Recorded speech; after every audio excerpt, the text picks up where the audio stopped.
አንተ እነዛ ሰዎች መጡ አይቻችኋለሁ። ዞር በል ካስሬ አላስተናግድም። እነሱን አላስተናግድም። አንተ አትል ማጭማጭ ድና ራስ አስተናግዳቸው። ቲፕ አይሰጡ ምን አይሰጡ ጨረስኩ። ይባል አስተናጋጅ አይሰሙም። እንደዚህ ቤት ያለው በጣም ተበላሽቷል። በእናትህ አንተ አስተናጋጅ ምንድነው ጆሮ ላይ የምጮህ?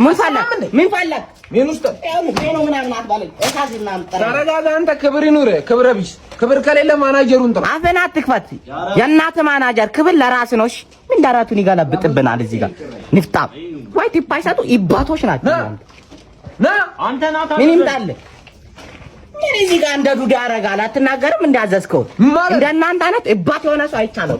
አንተ ክብር ምን እናርገው? እሺ ምግቡስ ሰውዬ እኛ ማሽን አይደለንም። አፋችን ላይ አናበስለውም። ጠብቅ ታዲያ ባዶ ሳምንት አረ በስተቀር እባት የሆነ አላየውም። እሺ ምን ይመስላል? ቲፕ ነው የፈለኩት። ችግር ምንድን ነው? ቲፕ ነው ችግሬ ነው። እንደዚህ አፍንጫ እንዳለ ማናጀር ምን አቀዳለ እንዴ? አትረጋጋም እንዴ ታዲያ? ሰውዬ ደምን አፍስሼ የመንግስት እንጀራ እንዳልበላ የአስተናጋጅ ኑሮነት አስጠልቶኛል። ለሴት ብቻ የምታሽቃብጡት ሁላችሁ